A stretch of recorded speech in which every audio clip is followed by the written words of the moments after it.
Welcome to the third day of the 8th Africa Regional Platform on Disaster Risk Reduction. The first session for today, which is plenary 3, is focused on disaster risk governance in the context of multiple hazards and COVID-19.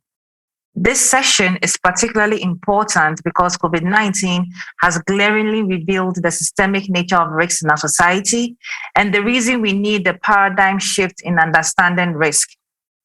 To moderate this session is Mrs. Thandi Mwape Vilatson. She is the Humanitarian Diplomacy Coordinator, the International Federation of the Red Cross and Red Crescent Society. Ms. Vilatson has over 20 years of progressive international experience in climate issues and leading transitions from emergency response to recovery. Mrs. Vilatson, the floor is yours.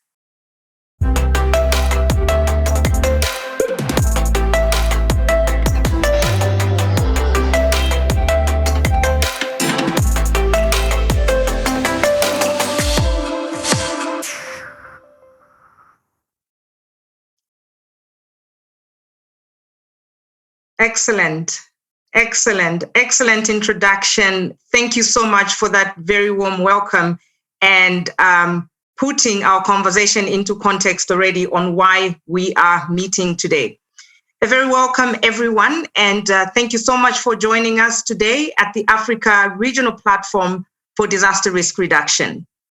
In this plenary session, which is focused on disaster risk governance in the context of systemic risks and COVID-19. My name is Thandi Mwape, and I'm with the International Federation of the Red Cross and Red Crescent Societies, leading humanitarian diplomacy work on the Africa region. Before we start the session, I'd just like to inform everyone that's joined us that there is interpretation available in French, in English, and Portuguese. In addition to this event will include a question and answer session towards the end of the panel discussion. So for our online audience, listen in keenly, carefully, interrogate what the speakers are going to talk to us about, and put your questions, comments, and suggestions in the chat box, indicating the name of the speaker that you wish to direct your question to. We will address this during the question and answer session. Now, let's dive into the deep of the conversation on why we're meeting today. Disaster risk governance in the context of systemic risks and COVID-19. Risk in interdependent systems has always existed. What we're facing today is not new. The conflict situations we're witnessing, climate change impacts, COVID-19, food insecurity, these are not new risks that we're facing. However, increasing interconnectedness of our societies due to the economic globalization has led to increased system interdependency. The complexity is massive and uncertainty has grown in how we're handling these issues, thus magnifying the systemic risk that we're talking about. As such, risk governance needs to be addressed in the process through which risk itself is systematically constructed and accumulated, including through the identification of those causal agents and liability. The response to the COVID-19 pandemic illustrates the extreme complexity of systemic risk and the inadequacy, unfortunately, of governance arrangements to identify, estimate, and address the systemic risks we're facing. This session will foster exchanges on the application of the concept of systemic risk, drawing on experiences from the Africa region in order to identify key measures that must be taken to ensure and strengthen disaster risk governance in the context of systemic risks and the COVID-19 pandemic. To address this very important topic, we have 4 distinguished panelists joining us today. I'm extremely privileged to welcome Ms. Mami Mizitori, who is the Assistant Secretary General and Special Representative of the Secretary General for Disaster Risk Reduction at the United Nations Office for Disaster Risk Reduction. Ms. Mizutori, we expect a lot from you. This title carries a lot of responsibility, particularly for this conversation we're having today. Let me welcome Professor Velayudum Marimotu, who is the Secretary General of the Indian Ocean Commission. Welcome, sir. We have General Andrea Kaja Ilak, who is the Director General of the National Office for Risk and Disaster Management in Madagascar.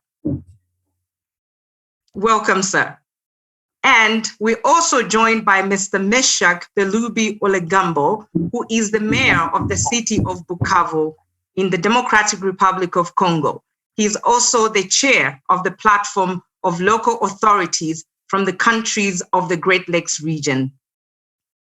Madam and gentlemen, welcome to this session.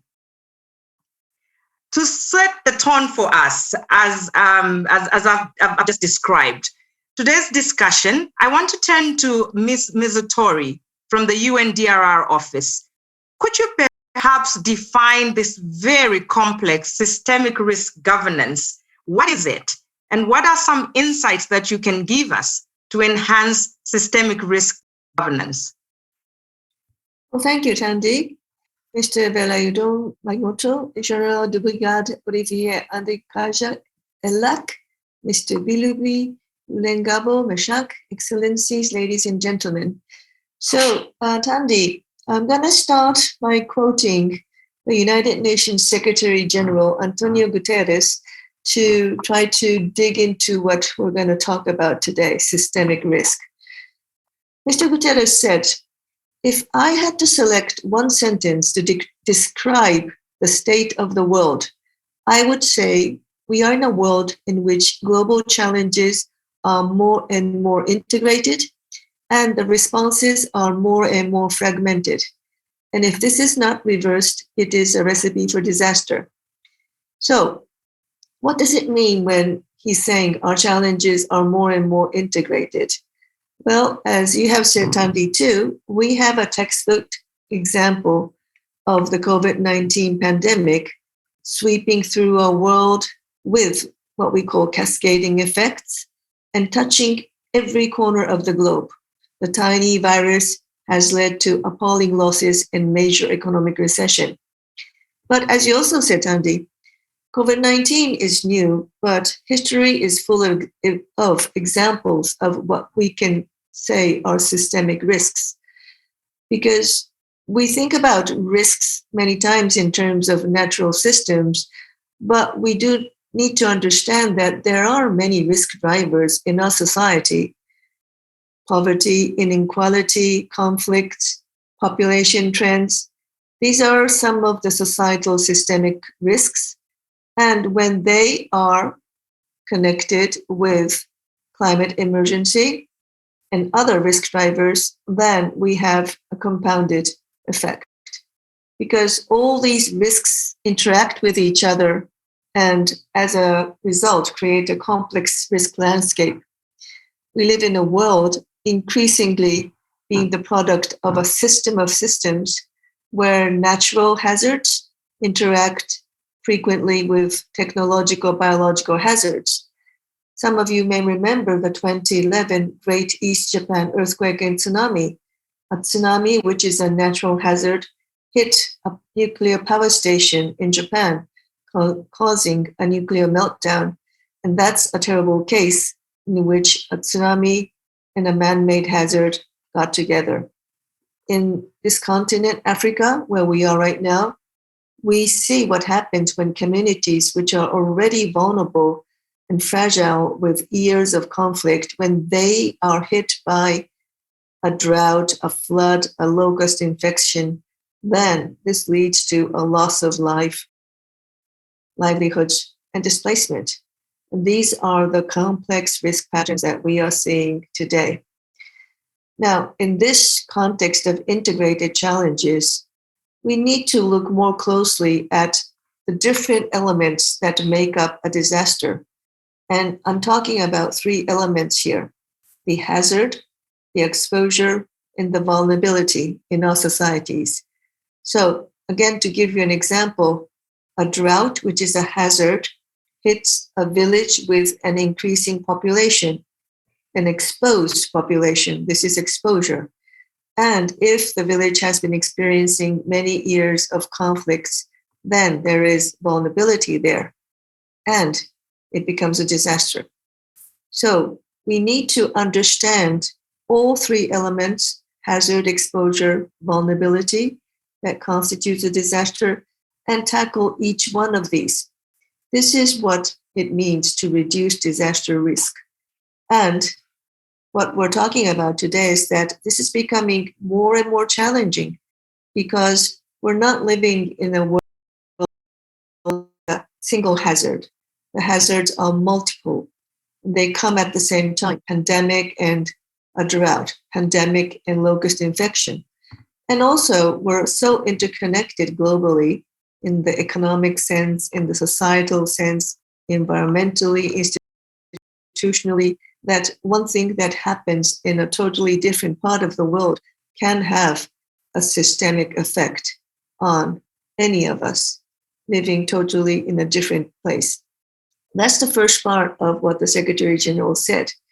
The first part was that about what is the reality. And the second part is he's saying that in spite of all that, our responses are more fragmented.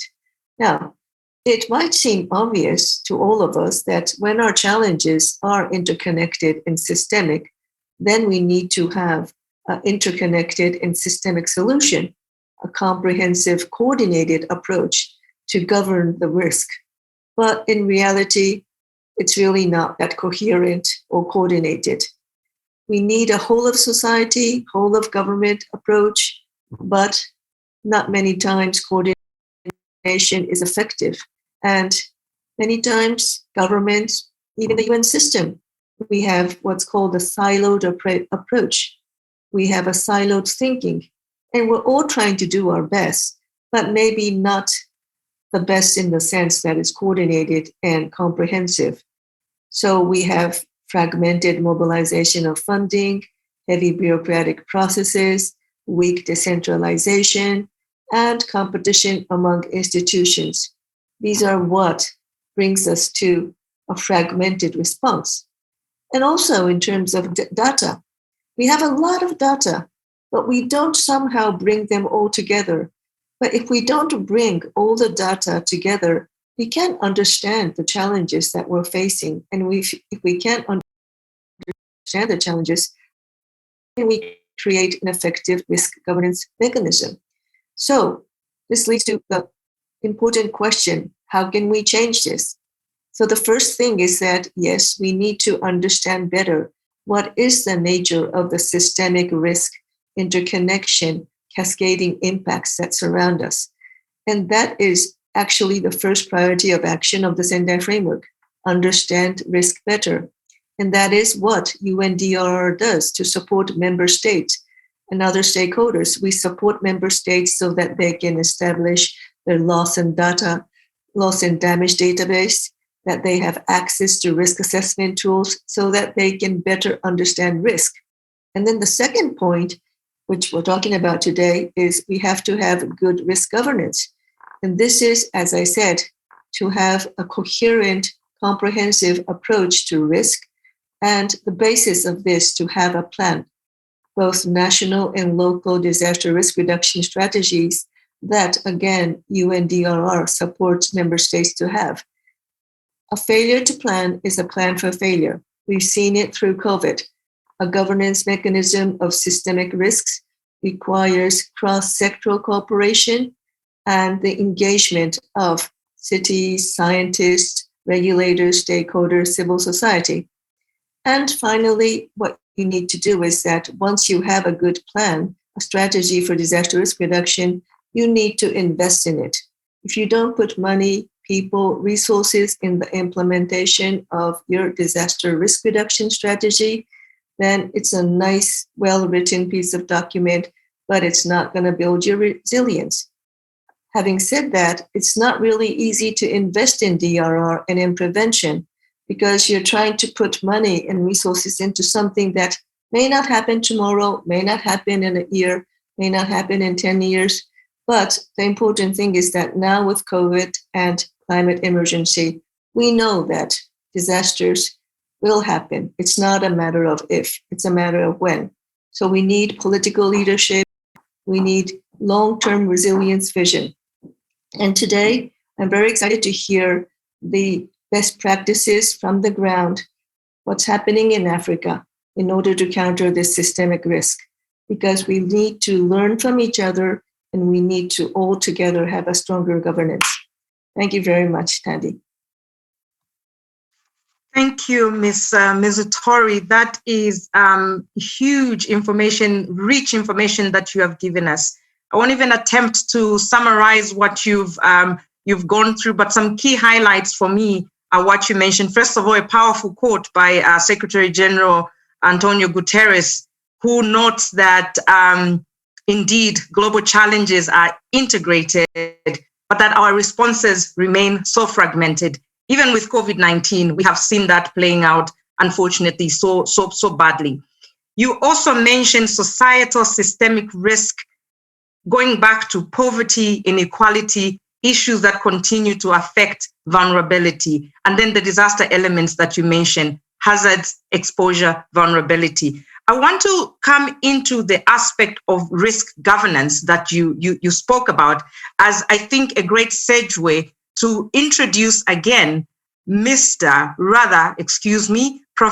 Marimatu, who is a Secretary General of the Indian Ocean Commission. We would like to listen from you, Professor, really the perspective on this conversation, the importance of regional regulatory frameworks, which Ms. Otori has referred to. How important is this in this conversation of addressing systemic risk? Monsieur.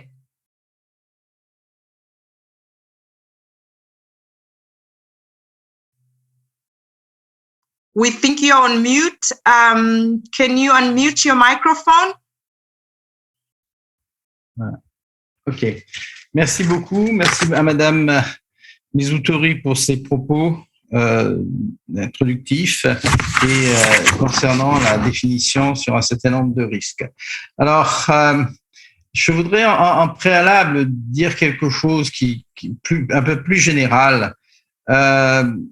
Vous savez, nous sortons de la COP26 avec la certitude qu'il faut agir, mais qu'on n'a pas d'autre planète, mais aussi des engagements qui ne sont pas au niveau de ce que l'on attend pour contenir l'augmentation des températures. Ça, c'est un premier point.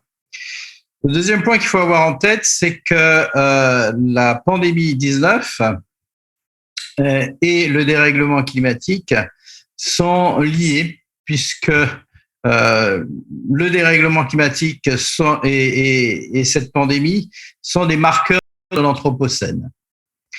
Et cette ère géologique nouvelle, créée par la seule action de l'homme sur son environnement, est d'une telle ampleur et d'une telle profondeur qu'elle en modifie les équilibres.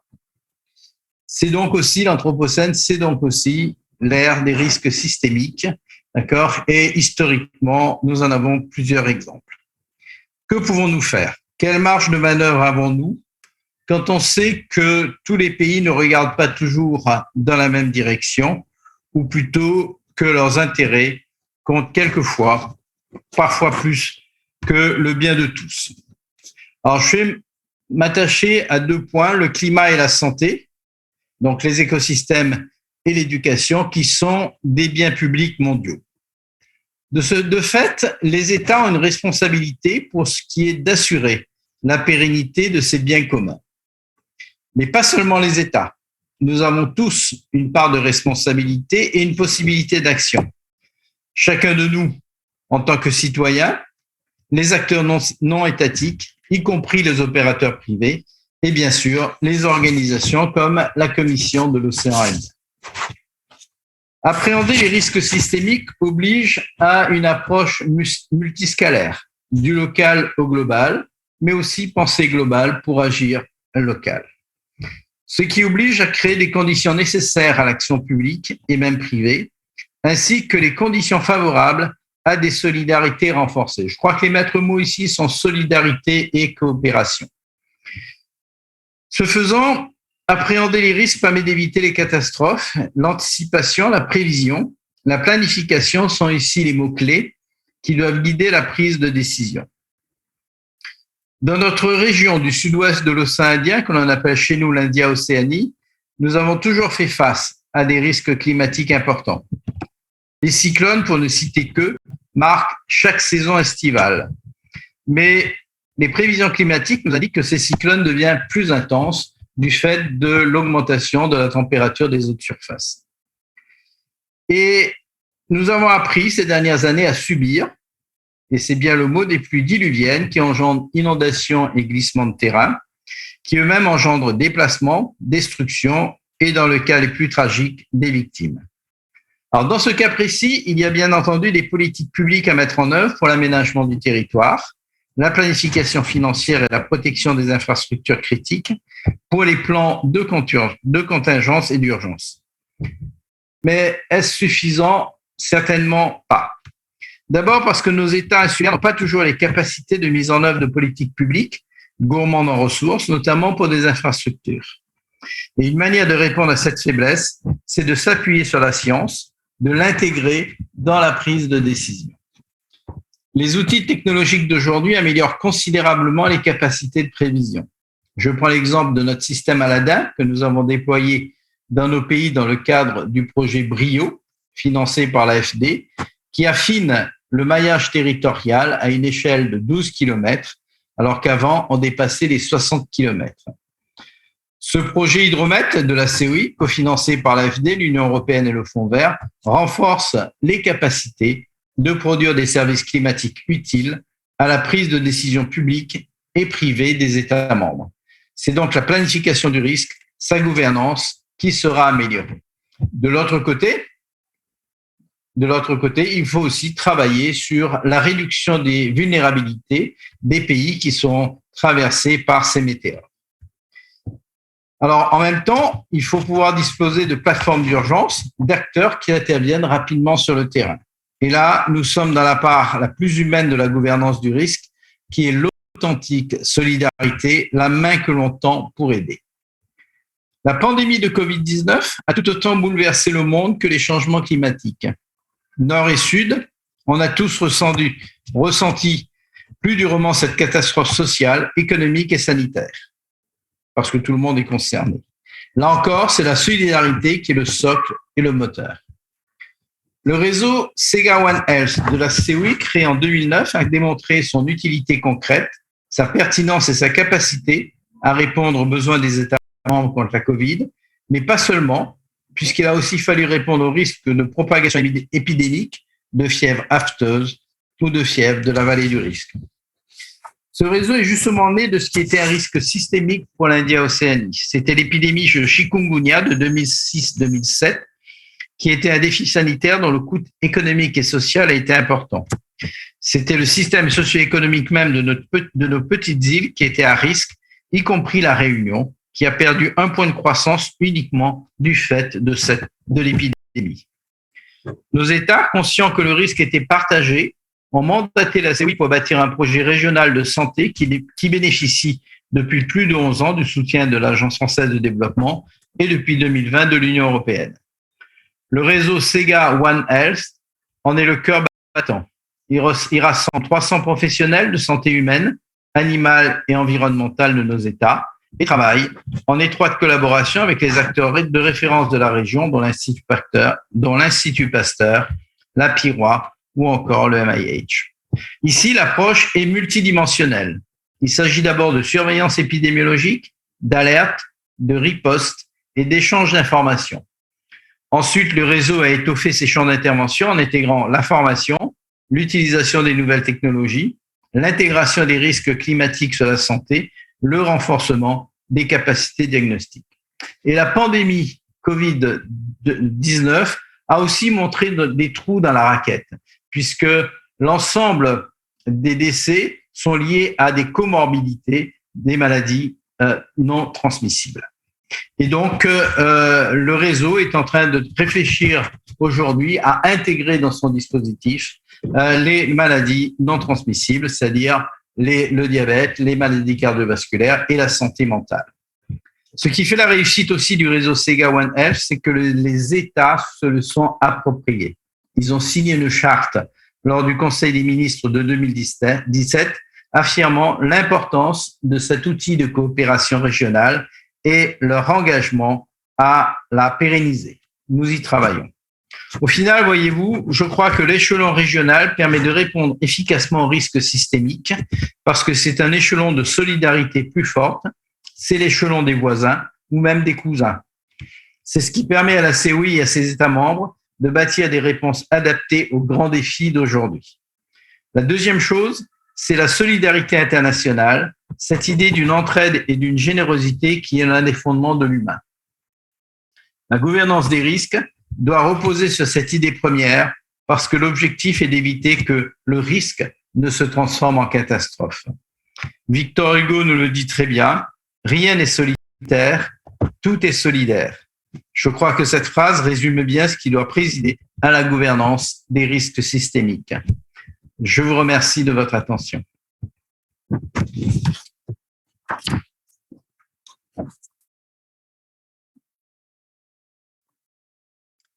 Thank you, Professor Murimatu. That is really deeply insightful. And again, much appreciated that you remind us that we have indeed only seen the COP26 end. You expressed disappointment at some of the commitments that have been made, and you speak very strongly around solidarity. Your parting words being, nothing is solitary, everything is really around solidarity to manage the risks that we're facing.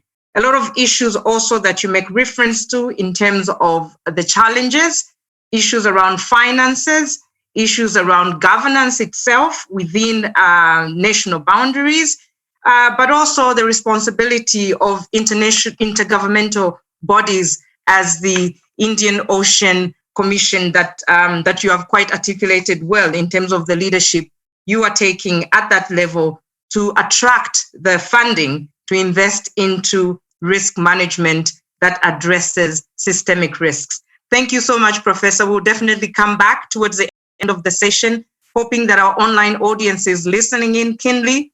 Complex subjects, I think, being discussed in terms of how we are linking response to the multiple hazards that we're facing as a continent. At this juncture, I'd like to move to General Ilak, who is from Madagascar, to give us some perspectives around the experience on disaster risk management in Madagascar. There is quite a lot happening as we speak today. Southern Madagascar faces what some climate experts are calling the first climate change-induced famine. And yet here we are, there's COVID, there's poverty, there's inequality in some of our societies, as well articulated by Ms. Mezzatori in her opening remarks. General Ilak, I would like you to address some key measures that have been taken to ensure that disaster risk management is no longer treated as a singular sector, but as a practice that requires to be mainstreamed across sectors, really, again, pointing to the emphasis that has come from our two speakers on addressing current risks through a systemic approach. General Ilak.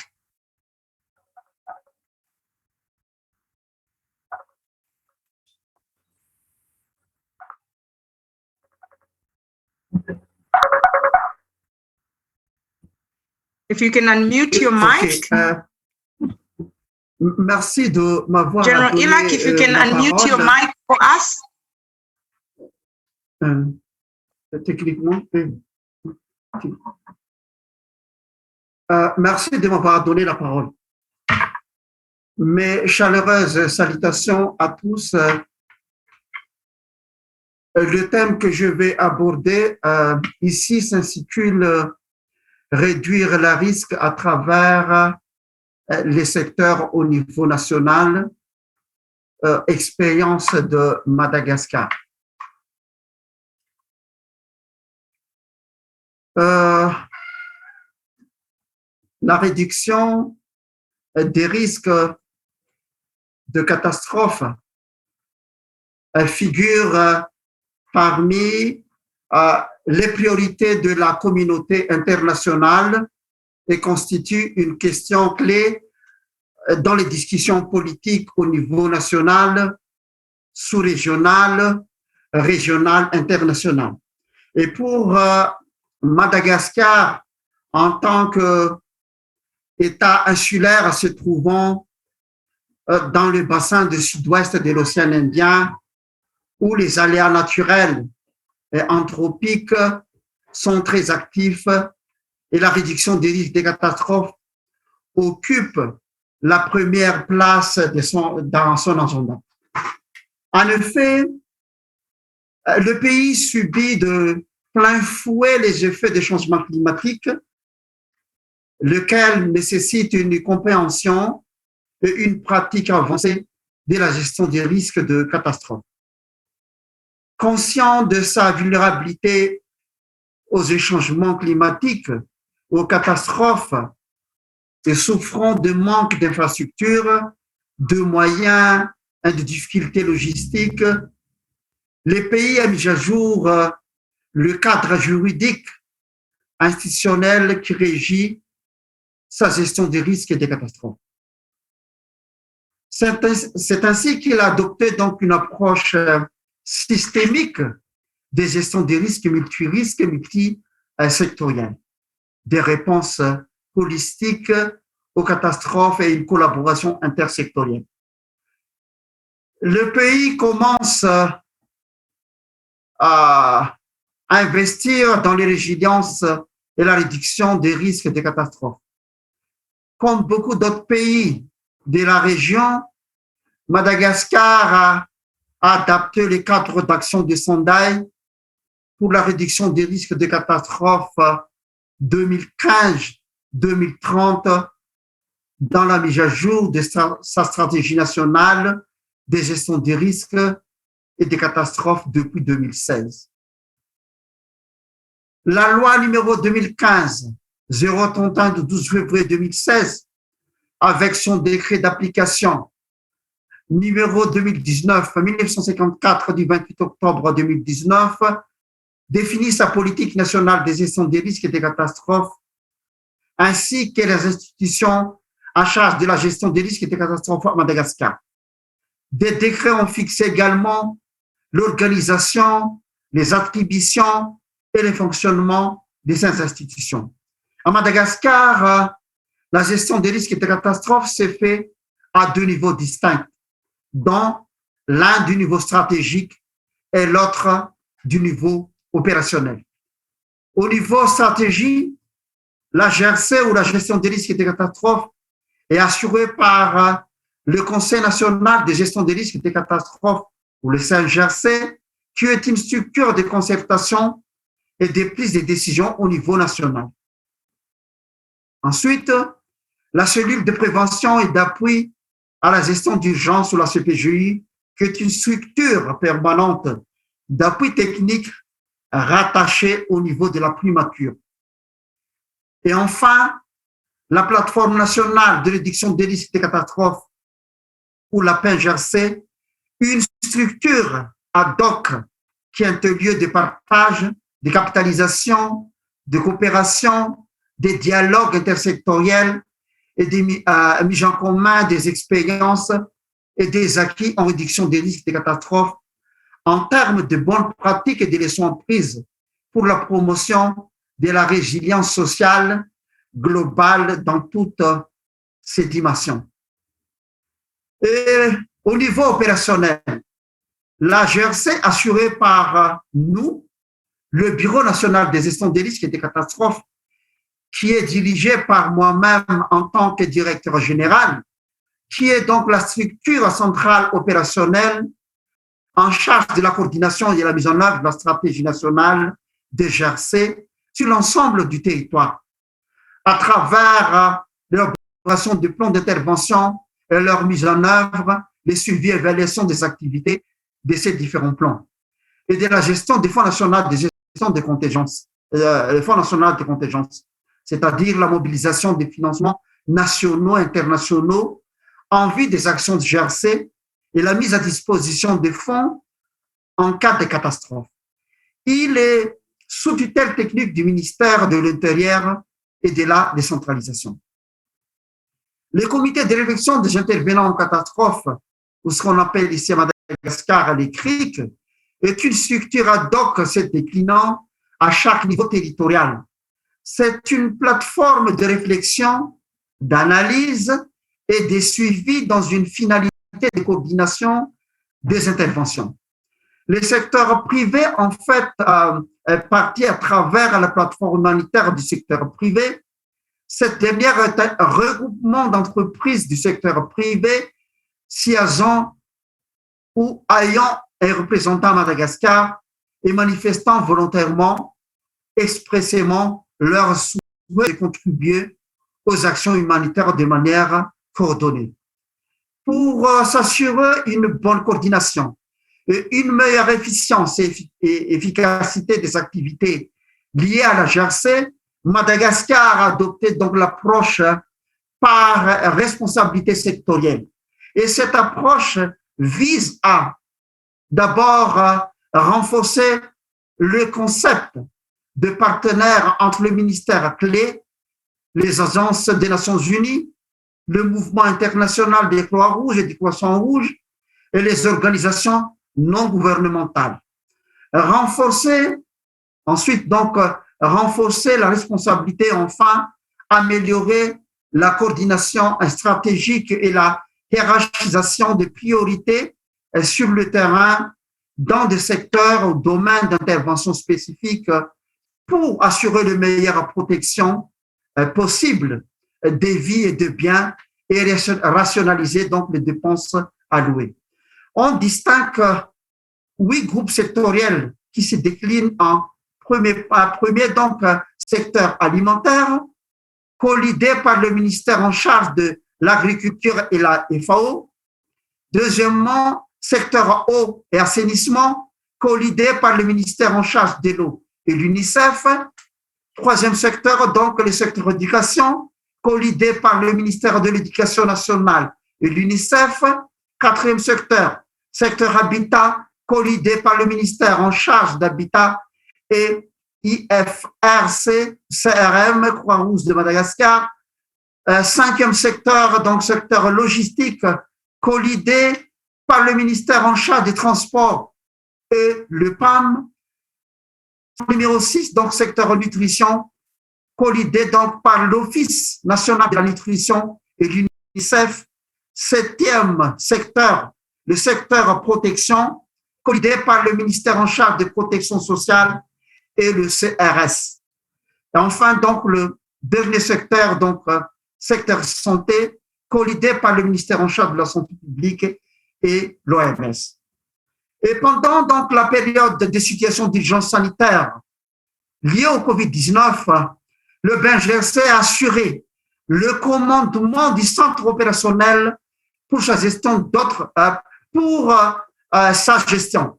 Et d'autres ministères clés ont apporté leur expertise pour ne citer que le ministère en charge de la sécurité publique, le ministère en charge de la gendarmerie nationale, le ministère en charge de la défense nationale, le ministère en charge du commerce et des industries, le ministère en charge de l'énergie, etc., etc. Les ressources liées à la gestion des risques et des catastrophes, réduction des risques et des catastrophes proviennent des allocations budgétaires de l'État et aussi la subvention de l'État ou des collectivités publiques. Il y a aussi donc le fonds attribué de l'extérieur. Il y a aussi les fonds alloués par les fondations, les fonds provenant de mécanismes de protection financière, etc., etc. Ici, donc, s'achève mon intervention et je vous remercie. General Ilak, if you can wind down. Est-ce que vous pouvez répéter, s'il vous plaît?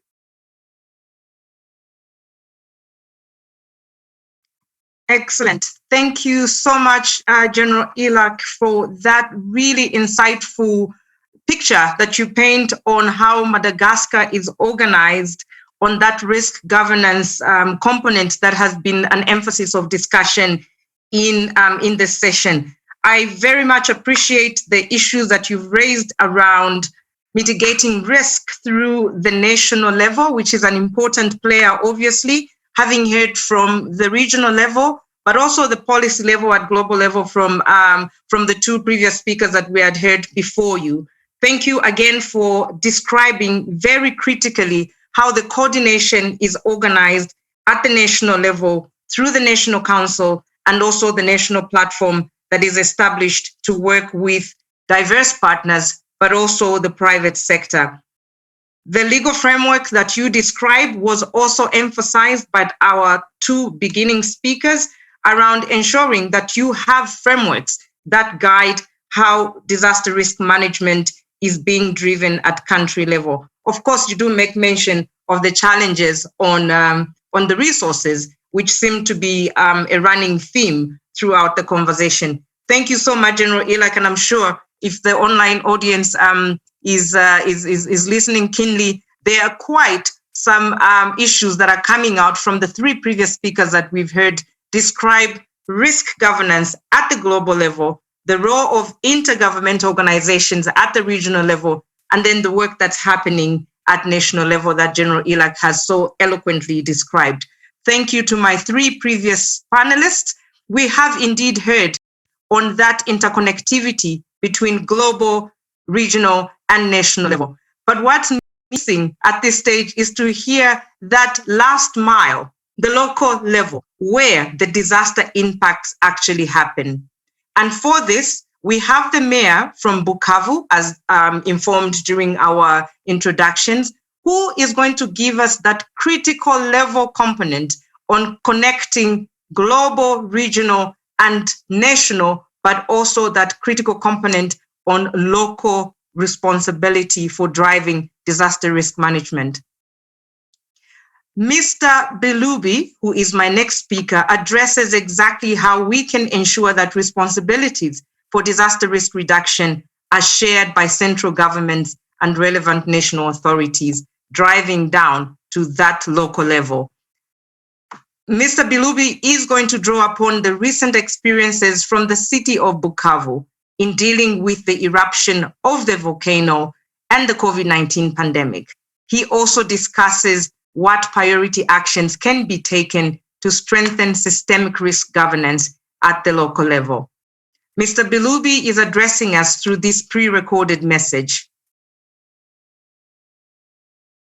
Je suis Bilobi Onengabo Meshak, maire de la ville de Bukavu en République démocratique du Congo et président de la plateforme des autorités locales des pays du Grand Lac, c'est-à-dire les maires du Burundi, du Rwanda et de la RDC.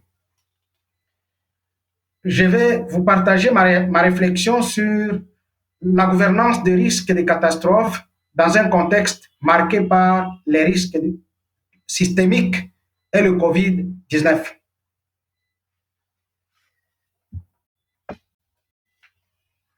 La ville de Bukavu, dont je suis le maire, la République démocratique du Congo, elle fait frontière avec le Rwanda. Elle s'étend sur une superficie de 44,90 km² de terre ferme et environ 15 km² sur le lac Kivu. Son altitude moyenne est de 1600 mètres. C'est une ville montagneuse qui connaît 2 saisons, 8 mois de saison de pluie et 4 mois de saison sèche, avec une population d'environ 1,5 million d'habitants. La première question à laquelle je vais répondre, c'est quelles sont les actions pour des responsabilités partagées d'une gestion multipartiste, une gouvernance transdisciplinaire et multi-échelle de risques. Les actions prioritaires sont d'abord l'identification des risques, des vulnérabilités, des acteurs, et cela par entité, mais aussi la sensibilisation de tous les acteurs pour plus de connaissances et plus de conscience de risques. La vulgarisation des outils de gestion stratégique et opérationnelle, des réductions des risques de catastrophes, la création de la structure ou un cadre de gestion transdisciplinaire et multisectorielle de risque, la cartographie des risques et un plan de contingence pour l'entité, la signature d'accords et engagements multi-acteurs,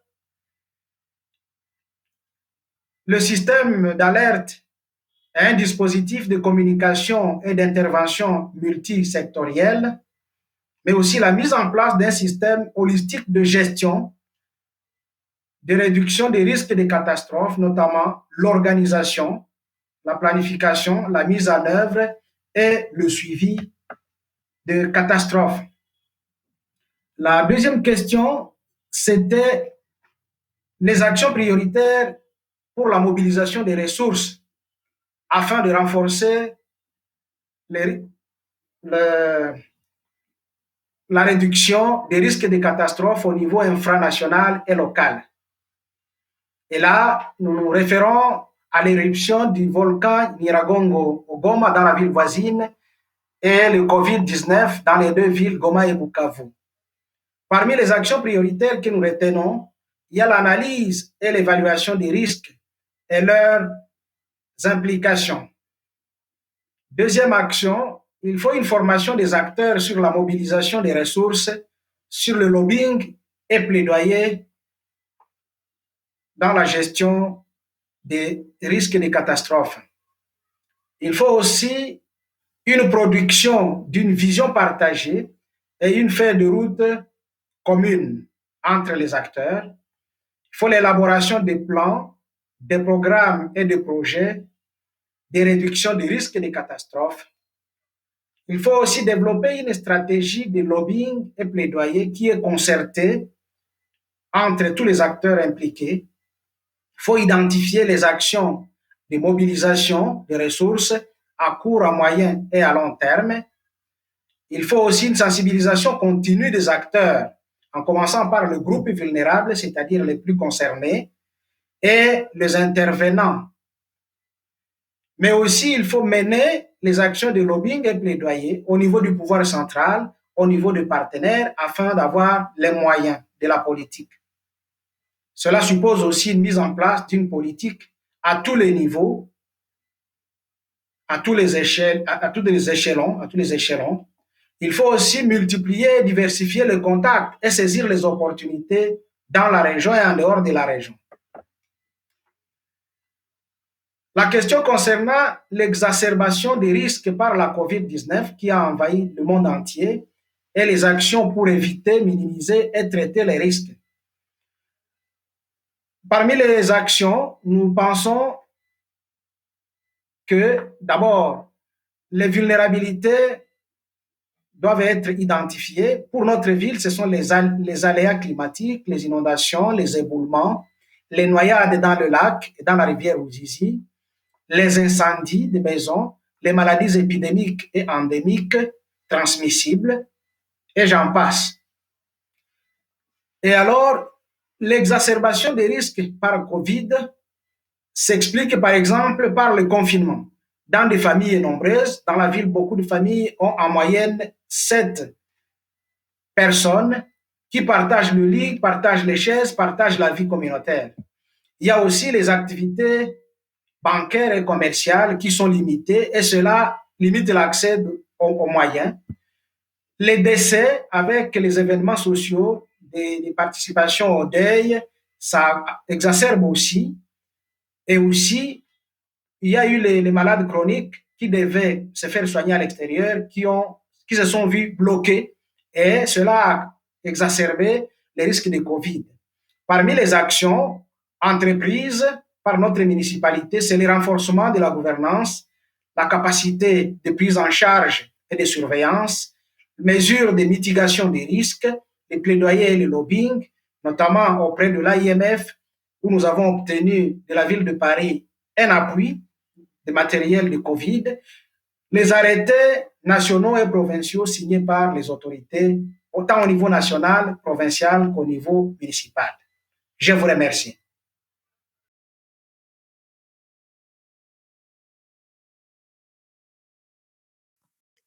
Thank you. Thank you, Mayor. I even through the video message, it was as though he saw me about to to interject and say time is up.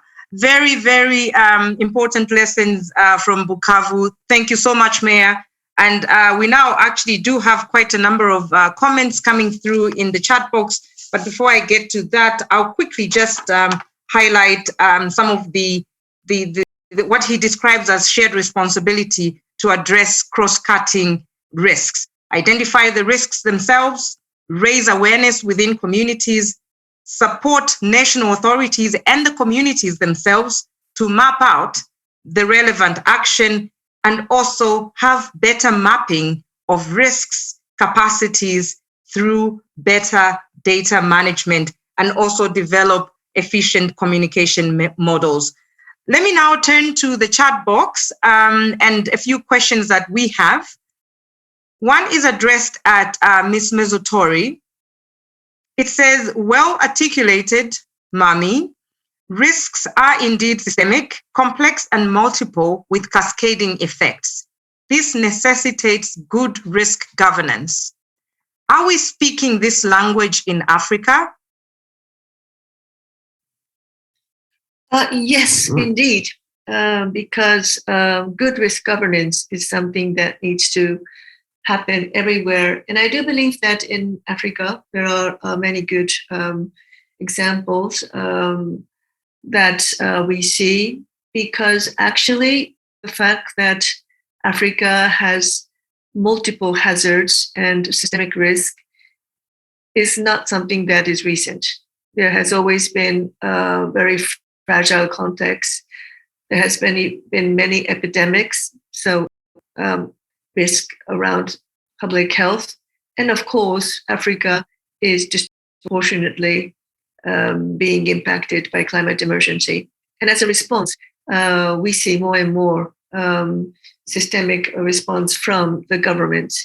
But I do think that, if I may be as bold as to say it, no government in any continent or region has really been able to tackle the pandemic as they should have. So there's a lot to learn from each other. But I do feel that Africa is making progress.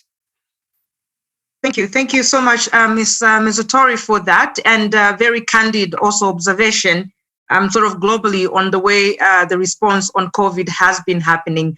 I will actually address that same question to perhaps Professor Morimoto. Do you feel that this conversation on risk governance, systemic risk governance, is happening adequately on the African region?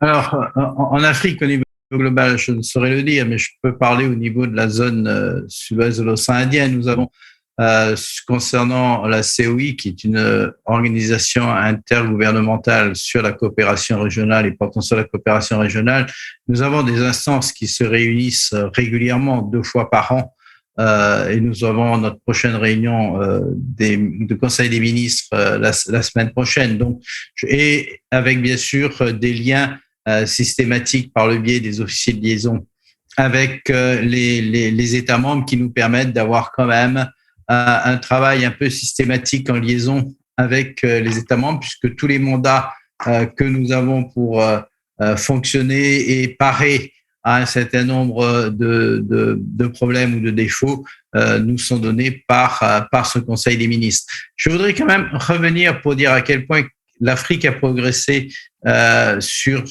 ces questions sur ces fonctions de réaction.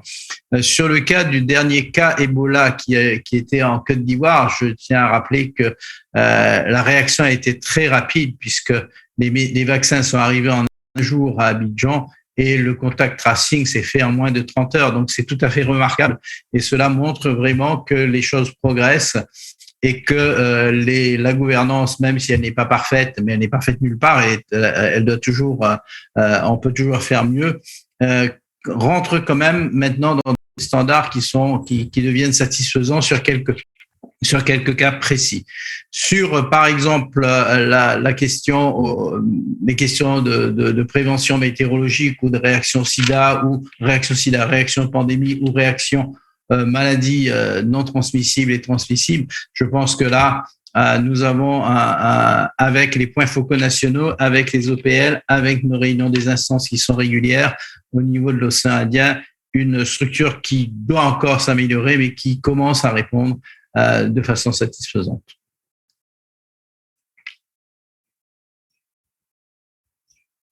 Thank you, Professor. That's positive information that I think we need to consistently hear to keep us hopeful that moving in the right direction, even in the midst of these complex and really, really devastating impacts we're seeing from multiple hazards impacting people. To the DG Madagascar, another question. Please clarify the role of the DRR coordination mechanisms at national and local levels during and after the COVID-19 crisis. I'm not sure about after, because I think we're still in the midst of responding to the COVID-19. So perhaps talk about the current coordination mechanisms at national level and local level during addressing the COVID-19 pandemic, and also clarify the role of DRR coordination mechanisms at the national levels during, okay, it's the same question. So COVID-19 pandemic coordination at local and national level. You have literally 60 seconds to address that, General Ilak.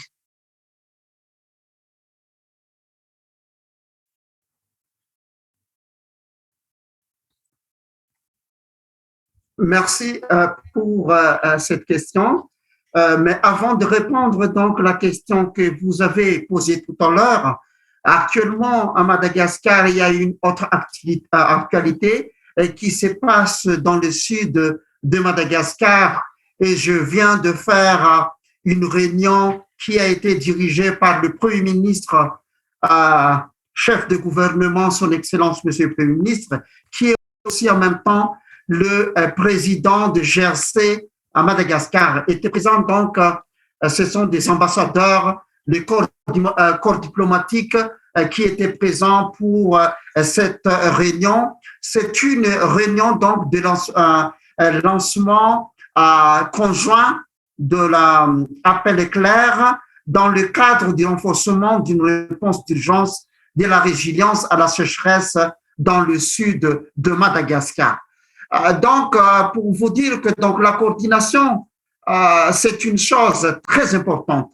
Quand on parle donc de la COVID-19, effectivement, c'est une organisation qui a été prise par le Conseil des gouvernements.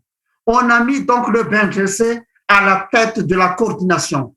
Pourquoi? Parce que c'est déjà donc une question de catastrophe. Peut-être je suis mal placé de définir c'est quoi exactement les catastrophes, mais quand il y a une société qui est vraiment très, disons, déstabilisée, quand il y a deux morts, quand il y a de la société qui n'est plus donc normale, c'est ce qu'on attend donc les catastrophes.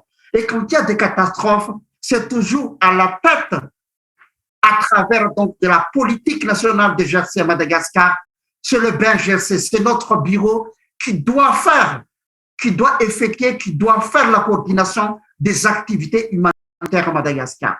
Donc, ce qu'on a fait, on était en tête de la coordination dans toute l'île, dans tout donc, le pays. Et on a travaillé avec tous les groupes sectoriels, tous les secteurs clés. Et à la tête, évidemment, donc, c'est le ministère de la Santé publique. Mais on a essayé de coordonner toutes les activités avec tous les secteurs clés, comme je viens de citer tout à l'heure lors de mon première intervention. Il y a évidemment le ministère du Tourisme, par exemple, le ministère des Transports, les forces de sécurité, c'est-à-dire les gendarmes, les policiers, le militaire, pour avoir donc, pour gérer, disons,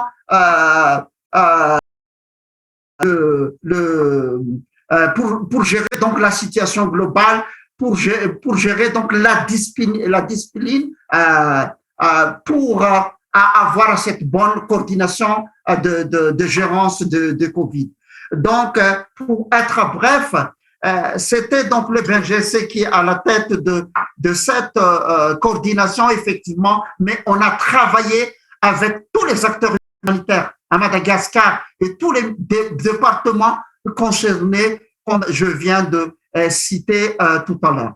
Voilà donc ce que je peux faire à ma réaction par rapport à la question que vous avez posée.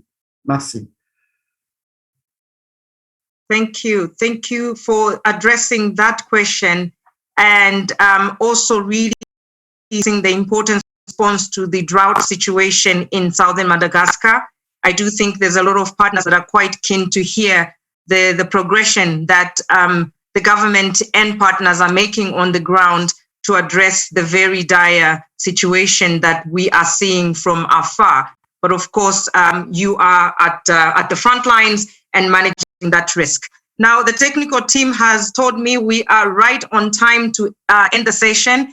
Very nice to see Mayor Bilubi also with us in that conversation. We enjoyed your video recorded message, very critical lessons that we have learned from you. So in closing, and to thank you all, this has been immensely, immensely rich in understanding the concept of systemic risk in Africa and also the risk governance systems that are in place to manage risks across the continent. Some key takeaways: definitely effective governance should consider the interconnected elements and the interdependencies among the individual risks. It is a complex process that has been acknowledged by all the speakers. Also, a network perspective with attention to the interconnected nodes and agents can be useful, as well as greater accountability and responsibility is needed on the part of individual and institutional decision makers. I want to thank especially my panelists here who were amazing in breaking down this really complex conversation on what systemic risk looks like, but also the structures around how we manage those risks that are multiple on the continent, but also globally, which I think is a point that has been emphasized in terms of looking locally, thinking locally, but also thinking globally, acting global, but also thinking global and acting local. It's all interconnected. Thank you to all of you. I would actually request that if we have 30 seconds, everybody turns on their video so we can have a nice picture for us to refer to as our conversation on risk management. I'm going to be happy to take that video and say bye-bye. I only have the panelists, our audience that has been active. If you can quickly turn on your pictures. No, I will take this as my thank you and see you on social media where we will reinforce the messages that have come out from this great conversation. Thank you, everybody, and have a fantastic day ahead. Thank you, Tandy. Thanks, Diana. Thank you, Professor. Thank you, Director General. Thank you, Maya.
Welcome to special session 2 of the 8th Africa Regional Platform on Disaster Risk Reduction.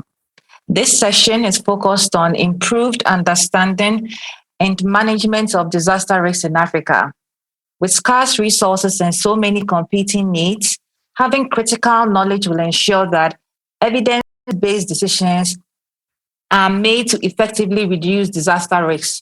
To moderate this session is Mr. Amos Makarao, the Director of the Regional Office for Africa of the World Meteorological Organization. The floor is yours, Mr. Makarao.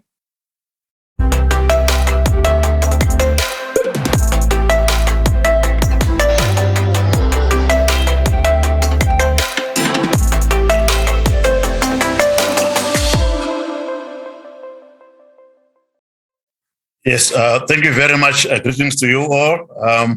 Welcome to this session. And as Delali has indicated, this session is entitled Improved Understanding and Management of Disaster Risk. This session is English, but there's also interpretation into French. And if there are any questions, please direct them to the chat box, and we will make sure that we attend to them as quickly as possible. Now, with me in this session, I would like us to welcome 4 speakers who will share their views on the production and use of risk information and to enhance planning for risk reduction and disaster risk management.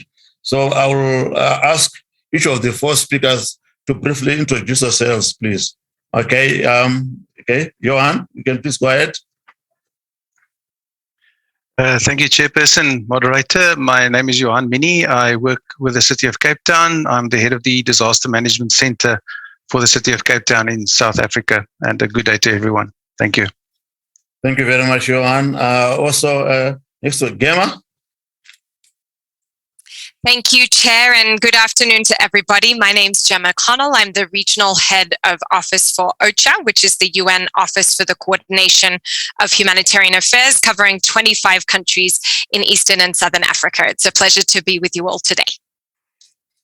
Thank you very much, Gemma. Okay, Ahmed. Thank you very much, Chair. Hello, everyone. My name is Ahmed Ambihun. I'm a program coordinator for disaster risk management with Intergovernmental Authority on Development, IGAD, the IGAD Climate Prediction Application Center here in Nairobi. Thank you. Thank you very much, Ahmed. Last but not least, we have Cynthia Eswatini. Please introduce yourself. Thank you very much, Moderator. Good morning, everyone. My name is Sihle Mzileni. I'm the Head of Strategy and Sustainability at the National Disaster Management Agency in Eswatini. Yes, thank you very much. So, ladies and gentlemen, you can actually see the quality of the moderators that are here, and therefore, please feel free to ask any questions, and I'm sure they will be able to answer them. So, among the objectives of this session is to demonstrate the importance of risk information for all DRR stakeholders to better deliver on their mandates. We will reflect on the diverse requirements for data, technology, methodologies, and any resulting risk information, keeping in mind that the risk information should be available to and accessible by all, particularly the managers, the planners, the investors, the communities, and also individual actors. But most importantly, it must reach the last mile. And so we will take stock of the knowledge products available to DRR stakeholders. We will require information to support decision-making at various different scales and levels. And I trust that this opportunity will give us a chance to learn from these initiatives where multi-hazard, multi-sectoral, cross-scale assessments provide strong evidence in support of planning and management of disaster risk. So definitely, so now we can actually go start the session because we have only less than 60 minutes. Okay, so what I'll do is I'll divide the session into two. I will first of all request Gemma and Ahmed, to give us their presentations, and this will provide a continental and regional perspective. And then Cynthia and Johan will then come in to discuss risk understanding and risk management from the point of view of the national and local DRR. So we're not talking actually regional as well as national. Like you said before, if you have any questions, please send them on the chat box, and we'll do the best thing if we can entertain them. So now, may I turn to Gemma and Ahmed, and to each of them, I have a question. To ask. So to Gemma, you are the head of OCHA's Humanitarian Planning and Operations in Southern and Eastern Africa. So what kind of risk information is required by humanitarian actors? In this case, maybe from my limited understanding, we're talking of maybe data, risk analysis, etc., etc. So you know better. And how does this collaboration with the other stakeholders help develop and apply risk information, which can be meaningfully support early action? And while you're thinking about it, Ahmed, this is your take. As the ICPAC is the IGAD Center for Climate, you are a regional body. You support member states with risk information, and you increasingly look into what is required for transboundary risk management, because we talk about disasters that are transboundary issues as well. So in addition to that, you're talking about ICPAC's DRR unit as it collaborates with climate prediction team, food security teams, and others to ensure that you provide the most relevant risk information and to serve the diverse stakeholders. How do you construct the portfolio of your services and your products? So with these two, while you're thinking about it, I'll revert to Gemma, and then I'll come back to Ahmed. So Gemma, please, the floor is yours. Thank you so much, Chair. So as you have asked me, I want to speak to what data do humanitarians need and how do we need it to be available? And I know I'm speaking to an audience that has tremendous knowledge and capacity, both with respect to the production of data, but also with respect to the production of risk profiles, forecasts, etc. So what I want to tell you today is about how for us as humanitarians, all of that work that you all do can be extremely and immediately relevant, both for response, but also for preparedness. So there's three key points that I want to communicate today. The first is that we need data to be available, and the chair has already highlighted this in his opening remarks. Data is wonderful, but if it is squirreled away in one of your organizations or entities and not publicly available, there's a high likelihood that when we as humanitarians prepare for emergencies and respond to emergencies, we won't know that data is there. So an ask to all of you from all of the work that you do, please make that data available. And I'll come back to what that looks like in just 1 minute. The second point I want to speak to is having data that we can understand. I'm speaking to you today as the head of office. I do not have a meteorological background. I don't have a scientific background.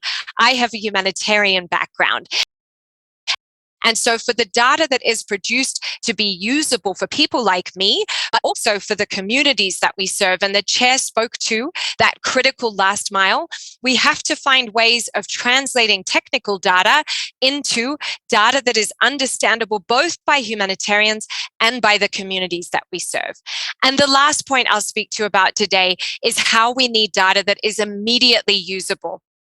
both for, as I said, preparedness and for response. And when I say immediately usable, I mean a concrete product that we can take and insert as an inject into the planning that we're doing. So I'm just going to quickly look at each of those three things. I promise I won't take too long, but just to give you a couple of concrete examples.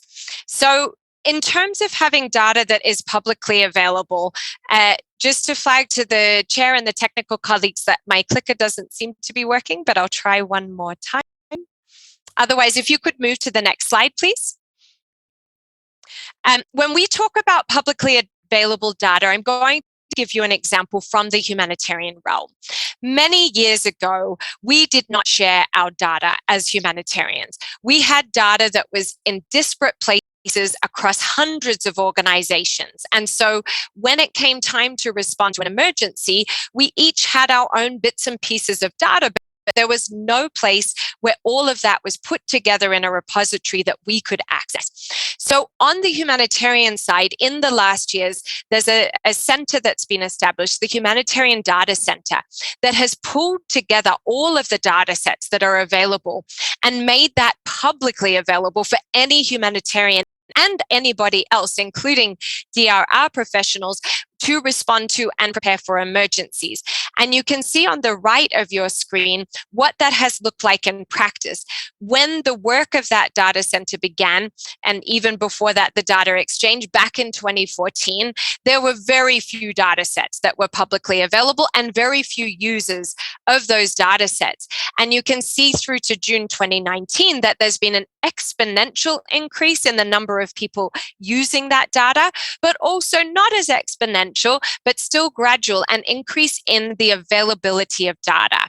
Now, for this to work, we have to have data that is interoperable, and we have data that is of quality. And the last point, and this is a critical point, is we have to protect sensitive data. So we have to have standards to ensure that data that would affect someone's individual life, that may compromise their safety, that data, of course, should not be made publicly available in a way that could compromise them. But key point here, and an ask to all of you, from the meteorologists in the room through to those working on risk profiles, any of that work you're doing, please make it available, because then we will be able to use it. So let me then shift next slide to what we talk about when we mean data that is understandable. Now, what this looks like is going to be different from someone like me to a person who you can see on the screen, who is the end user, I would say, of data. And that is the person who is living in a community that's going to be impacted by a disaster. So these are actually two different products that are produced by the same source. On the left, you can see a flood forecast, and that's produced by Swalim, which is an entity that works on the forecasts for Somalia specifically. So on the left, you see the type of forecast that many of you in the room who work on meteorological issues are used to seeing. Where are we expecting the floods to be higher? Where are we expecting rainfall to be higher? Now, that's very, very useful for us as humanitarians, because we can look at that and start to plan geographically. But if I were Ahmed, who's on the right-hand side of the screen, and who doesn't have knowledge of what that map means, what the colors mean, why it's important, that piece of information would not be translatable to me as a person in a community who's potentially going to be impacted by floods. So Ahmed, who you see there on the right, actually received that same information, but broadcast in the local language by the radio in a way that he understood he needed to act. And so in 2019, he received a forecast through Radio Ergo in the local language, speaking to the potential of high rain. And on the basis of that forecast, he took action and evacuated his family and prevented losses. So just to say, oftentimes what I see, and again, I am no expert, is data that is presented in ways that are highly technical with a lot of jargon. And even for me, that's difficult to understand. So let's make sure that the data is produced and made available in a way that humanitarians without scientific backgrounds can understand and use. And then let's always think through languages. Do we need visual materials? Do we need oral materials? And how do we make that data truly available to the people whose lives depend upon it? And then if I can shift to the last slide and then I'll stop. When I talk about immediately usable, I wanted to give two examples of this. On the left-hand side, you have the type of forecasting that's produced through SARCOF, which is the SADC regional meteorological forecast for a season. Now, this data, again, is hugely helpful for us as humanitarians because we can take this. So we are now in November. This shows us the forecast through December, January, February, and we can see that there are several areas where we need to enhance readiness for potential floods. You can see that in that dark blue piece. So already when that SARCOF forecast comes out, we are taking that, just so you know, those of you who work long and hard on these forecasts, for SADC is one example, we of course have GARCOF in East Africa, we take that data and we immediately translate that into what our contingency planning has to look like. If that slide showed the opposite of below average rains, which is the case for parts of Southern Africa and Angola that you can see, then we start planning for drought. So just to say, we take that data and we immediately start to use it for preparedness. Now, on the right-hand side of the screen, and this would be my very last point, is an example of when we're in the middle of an emergency, what are the types of information that we can use and that we can immediately act upon.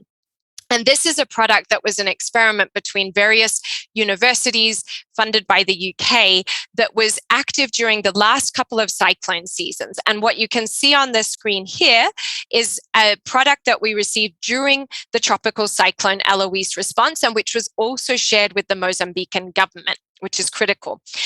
This product told us that while we were watching the floods in central Mozambique, especially of the Buzi Basin, which were already rising and potentially risking lives, there was another risk further south in Gaza province, which none of us were looking at. And so why was this important? It meant that both we responded to the immediate emergency and had the information available to us to know which rivers were rising and when, but also it highlighted to us what had been a blind spot because we were so focused on the immediate response and made us prepare for those potential floods elsewhere. So immediate, understandable, and very, very quick to be able to be available to us at times of need, both for preparedness and response. Thank you so much, Chair. I'll stop there. Yes, thank you very much, Gemma. Very well articulated. Data, and information. This is actually very critical. Okay, so because I'm mindful of the time, and so please, for the following speakers, please make sure that we can make sure we can do it in 5 to 10 minutes to allow our audience to also participate in the participants. So the next is Ahmed, again, a regional perspective. Please go ahead, Ahmed. Thank you. Thank you very much, Chair, again, for the opportunity to speak.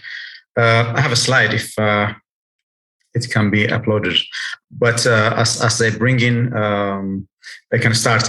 Particularly what I would like to bring in with this improved understanding and management of disaster risks is a regional perspective, particularly for Eastern Africa region, with respect to data and elements that we need to take into consideration. Maybe next slide, please. These are the few things that I think we need to bear in mind. The first and most important thing that I would like to start with is issue of this multi-sectoral and multi-hazard approaches. When we think of understanding risk particularly and managing risks, one thing quite essential is the synergies that we need to build on these multi-sectoral and multi-hazard issues. That is quite important. Now, for particularly for Eastern Africa region, the monitoring and forecasting products are quite important, as you all know.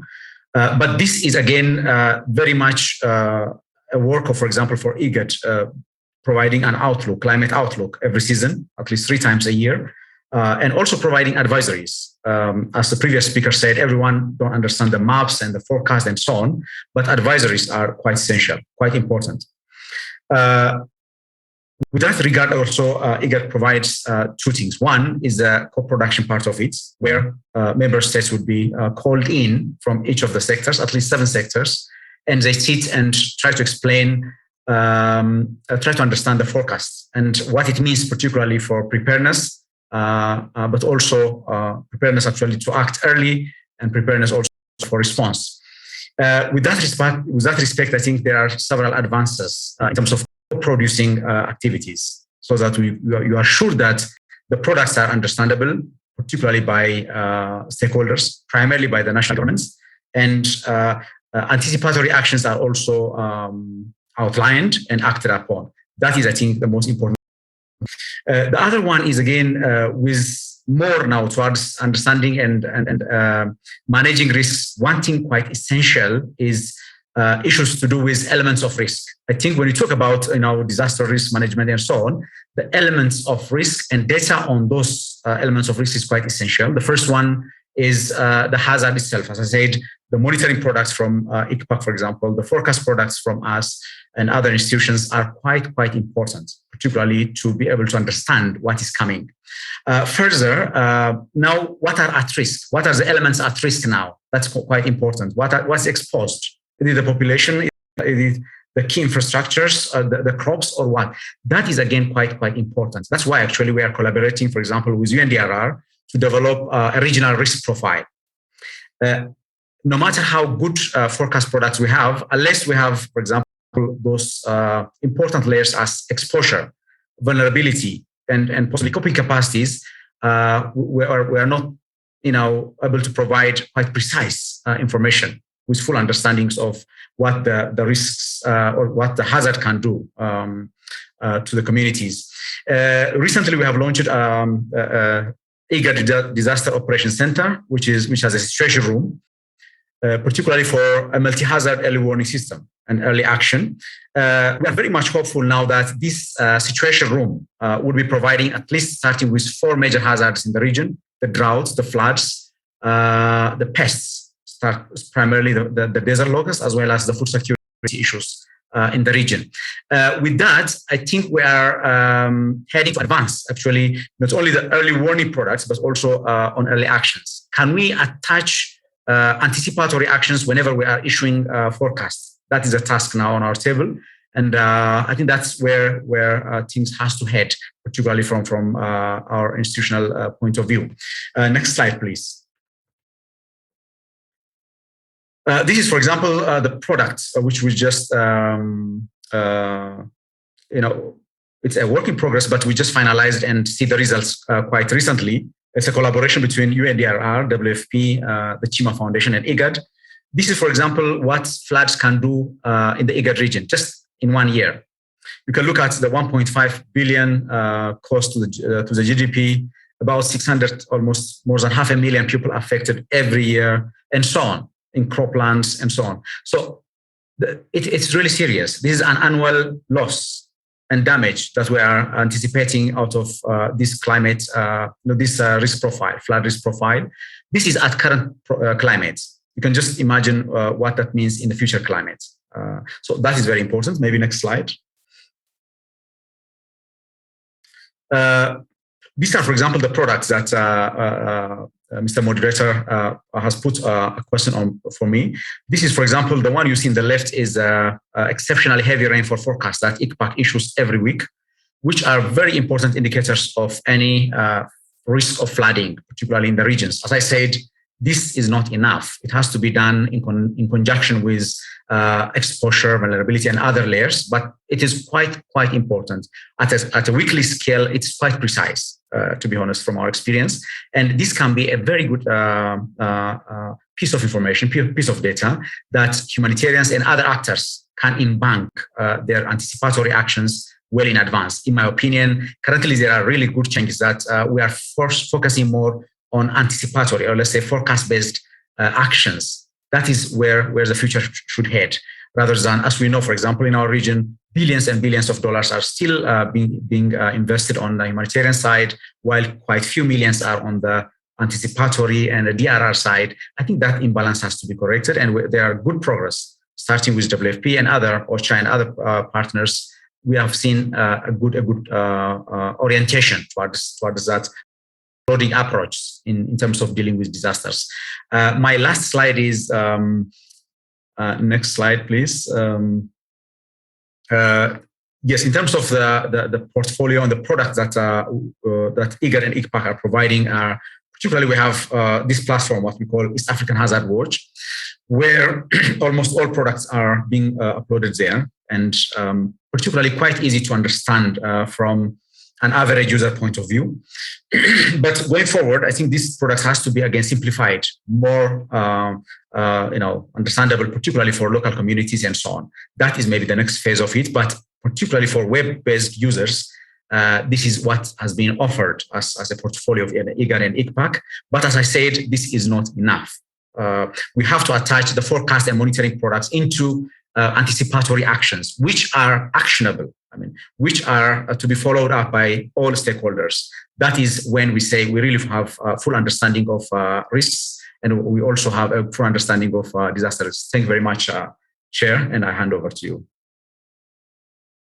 Okay. Thank you very much, Ahmed. Now you can see the link between OSHA and your institution. We are regionally based. And both of you talked about one thing which I was very much happy about. Like, for example, Gemma talked about the data center. In other words, one-stop shop, one-stop of all data repository. That's excellent. And you are also talking about actually having a situation room. Okay. So obviously we are heading in the right direction. Thank you very much for this. And also you talk about the hazards, the watch, those things. So definitely from a regional perspective, this is really very, very pleasing that at least something has been done regionally. Now, maybe, while we wait for the comments to come in and mindful of the time that we have available, I will now come to the next two speakers, who will speak from a national perspective. And so I'll start with you,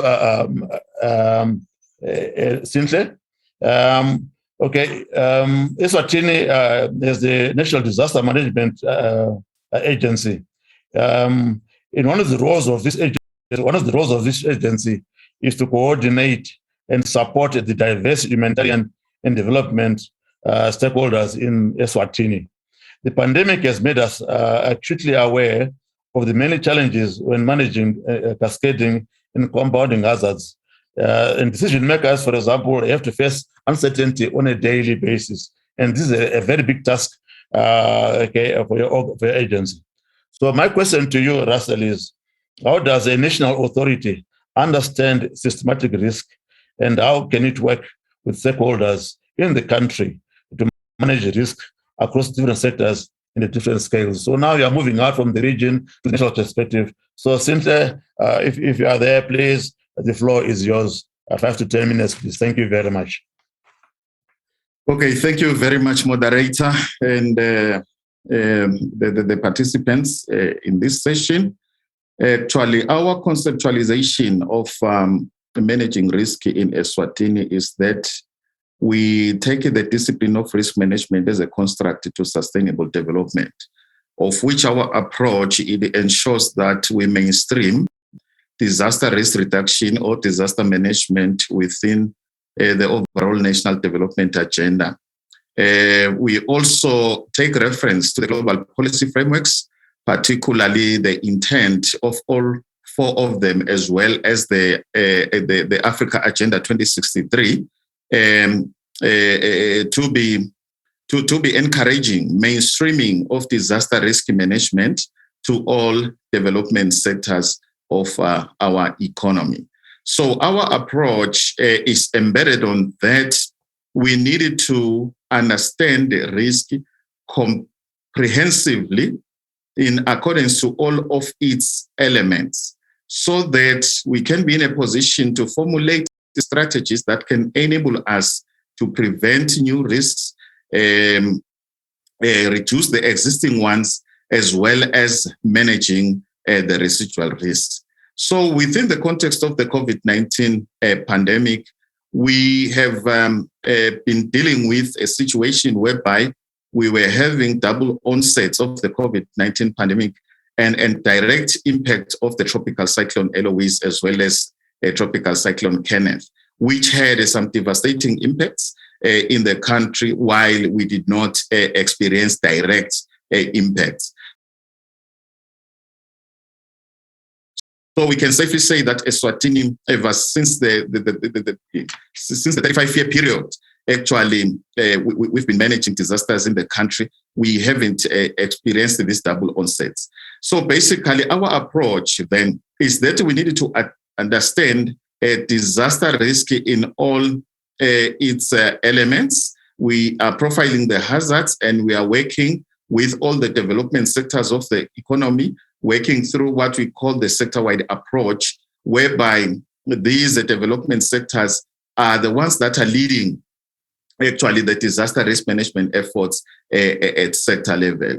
So basically, we have taken a disaster risk management as purely a governance issue, since you know that there are many drivers of disaster risk, and particularly poor disaster risk governance has been mentioned as one, and we've identified it in our context. So we have worked towards ensuring that we address that driver. Then secondly, we are intending to strengthen a national early warning system. That is why we want to understand all our risks in all its elements, particularly vulnerabilities in all the dimensions of vulnerability, being the political, being the environmental, the economic, social, as well as the institutional, to enable us to formulate policy as well as strategies that can be relevant enough to enable the country to effectively deliver in terms of managing risk comprehensively. So basically, we want to also ensure that we have identified that our strategies, they needed to be inclined towards strengthening the information management system, of which data and information are critical elements to informing policy as well as to informing strategy. And we have also determined that really we needed to come up with a robust risk financing mechanism in the country to ensure that all the risks, particularly the impacts, can be adequately addressed with a resilient financing mechanism that exists. So basically, our approach is that we need to deal with risk management in its comprehensiveness, particularly considering the evolving bioepidemiological risks that are happening. And over above COVID-19, there are certain risks of diseases evolving in the neighboring country, South Africa, of which we are having direct links. So basically, we need to ensure that with those direct trade links, we position system to ensure that we prevent them from gaining onset within the sovereign boundaries of the country. So basically, we would like to highlight that really our approach entails to ensuring that we support all development initiatives to be sustainable. Thank you very much. Oh, thank you very much, Cynthia. Very well articulated, particularly at the national level, when talking about understanding risks, all risks, and also issues to do with the national early warning, as well as strengthening information, and as well as financing. Now, I'm assuming that national early warning unit, I'm assuming therefore that SADC, or even UNDRR, have a regional early warning unit, so that you can work together, particularly in the area of capacity development. So definitely, I'm sure listeners are very much interested in what you have said, and if there's any questions, please feel free to chat. And also, so now my next speaker is Johan. You are next, and you are the city manager of Cape Town. And for your information, my PhD was in Cape Town at the University of Cape Town, and so I like Cape Town very much. It's almost my third city after Nairobi. And this is a city where issues related to systematic risks, they resonate with many. Okay, now risks are changed among those who contribute to resilience building, but also among those who created the risk. We know that urban sprawling you're talking about now, of late, we've been seeing disasters increasing in the urban area. So I'm sure Cape Town is also one of them. So what tools and methodologies are most promising in allowing city managers and local stakeholders to translate science into policy and into resilient investment. So now you're talking about what do you need, what are the enablers in order for you to make sure that you provide Cape Town as a disaster resilient city. Over to you, Johan. Thank you very much, Mr. Chairperson. I enjoyed Nairobi as well, so mutual admiration for hometowns there. Thank you so much, and also good to speak after my neighbor from Eswatini. The title or the topic that I want to explore is understanding systemic risk for urban resilience planning and management. And what I can, sorry, it doesn't look as if I can advance the slides, but thank you. If we can just go to slide number 2. Right, so in Cape Town, the effects of the COVID-19 epidemic and the response to it laid bare the interconnectedness of socio-economic activity and the vulnerability of a population already under resource duress. With people confined to their homes and much of the economy curtailed, income streams collapsed, and food security and accommodation tenure, especially accommodation tenure, quickly became an issue for many. And a cascading collapse of the socio-economic fabric and resilience of the community became an issue. And it was that collapse was a real threat. And in lower income communities, desperation and frustration really grew. So government support and concerted efforts to rebuild food security in impoverished areas brought some relief, but a combination of entrepreneurial, informal landlords, opportunistic groupings, and regulations that sought to secure rental housing tenure during the pandemic resulted in massive occupation of marginal land, creating new conditions of vulnerability. So on the next slide, you can see the result. If we go to that, and really it is people were moved out of their lodgings, also informal lodgings, because they could not pay rent, and were forced to then move into other areas which are prone to flooding. And flooding risk became flooding reality when the winter ensued, and many people were firstly very vulnerable, and secondly very much impacted by the situation. So if we go to the next slide, in terms of understanding the systemic risk, so that system basically broke down, and the result was that disaster that you saw now.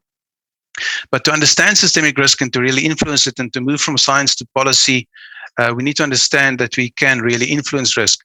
And layered risk assessment with a focus on risk construction, how risk is constructed, and the adjustable variables that make up risk, not just what are the top 10 hazards, is important. We need to do that layered risk assessment, and we need to prepare for those, and we need to look at the elements of risk. A targeted, almost surgical approach to finding the tipping points in the system and intervening at that point at strategic, tactical, or operational level is also very important. And then understanding relationships and interdependencies in the system and influencing long-term planning, such as spatial development plans, integrated development plans, strategies, and business plans to address that risk.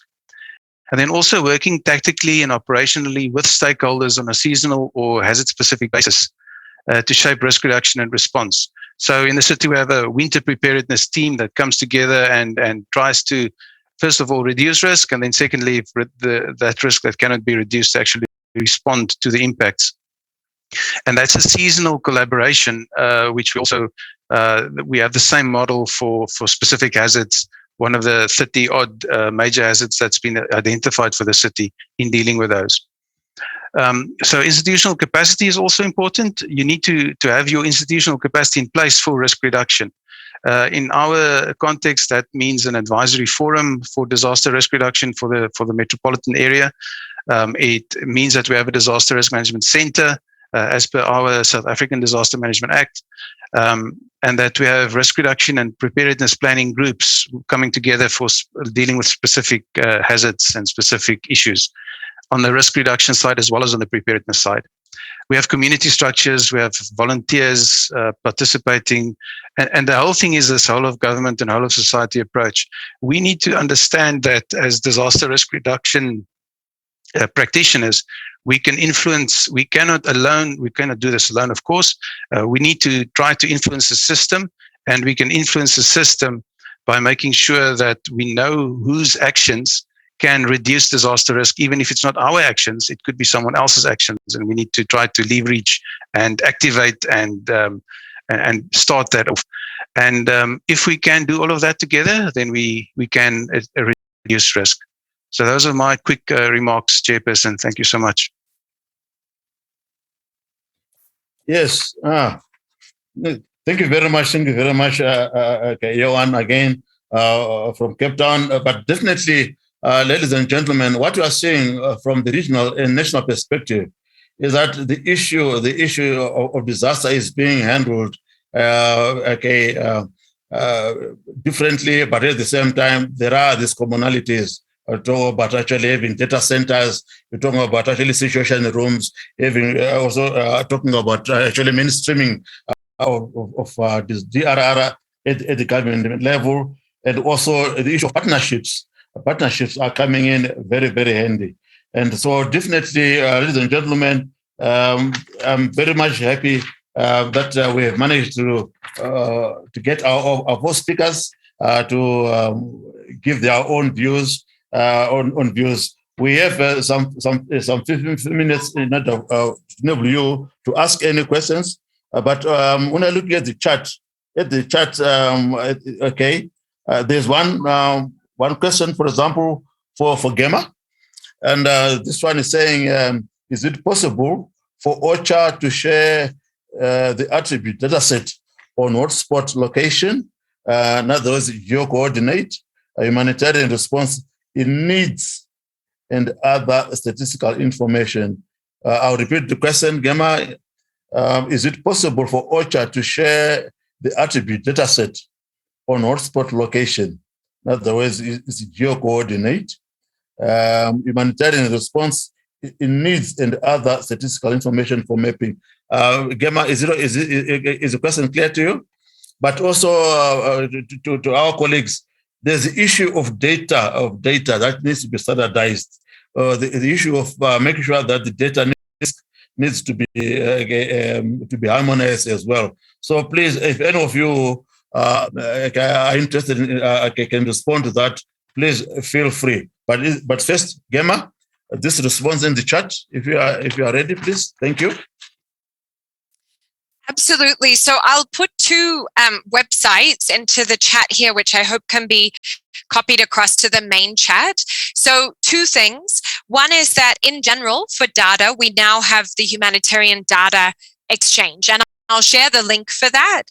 And at that site, you can find detailed data sets. You can search by theme, by country, and you can find the source of the data, the date of the data. Everything is there and fully attributable.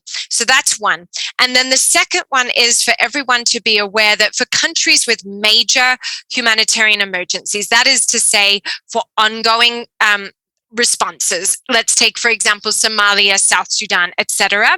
We produce what we call humanitarian needs overviews, and those are also publicly available. So, Chair, I'll pop a couple of links in the chat box, and then if anyone has further questions, very happy to answer.